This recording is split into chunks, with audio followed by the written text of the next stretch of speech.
സ്വർണ്ണവില സർവകാല റെക്കോർഡിലെത്തി. ഒരു പവൻ സ്വർണത്തിന്റെ വില 42,160-ലെത്തി. വരും ദിവസങ്ങളിലും വില ഉയരാനാണ് സാധ്യതയെന്ന് വിദഗ്ധർ ചൂണ്ടിക്കാട്ടുന്നു.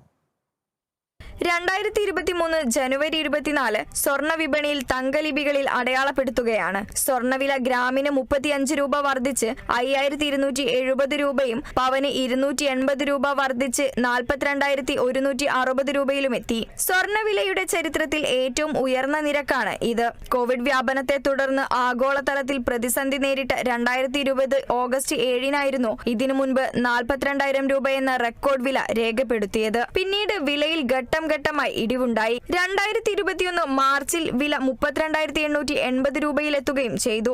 ഈ മാസം ആദ്യവാരം മുതൽ സ്വർണ്ണവിലയിൽ വർധന പ്രകടമായിരുന്നു. ആഗോള വിപണിയിലെ മുന്നേറ്റമാണ് രാജ്യത്തെ സ്വർണ്ണവിലയിലും പ്രതിഫലിച്ചത്. US കേന്ദ്ര ബാങ്കായ ഫെഡറൽ റിസർവ് നിരക്ക് വർധനയിൽ മൃദുനയം സ്വീകരിച്ചേക്കാമെന്ന വിലയിരുത്തലിനെ തുടർന്ന് US ഡോളർ ദുർബലമായതാണ് സ്വർണം നേട്ടമാക്കിയത്. ആഗോളതലത്തിൽ മാന്ദ്യഭീതി നിലനിൽക്കുന്നതിനാൽ പ്രതിരോധ ആസ്തി എന്ന നിലയിൽ ഈ വർഷം സ്വർണത്തിൽ കുതിപ്പ് തുടരാനാണ് സാധ്യത.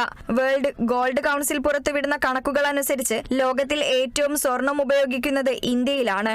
ഈ വർഷം അവസാനിക്കുമ്പോൾ 10 ഗ്രാമിന് 60,000 രൂപയാകുമെന്നാണ് പ്രവചനം. ഇങ്ങനെ വരുമ്പോൾ ഒരു പവൻ സ്വർണത്തിന് 48,000 രൂപ നൽകേണ്ടി വരും. News desk, Kerala vision news.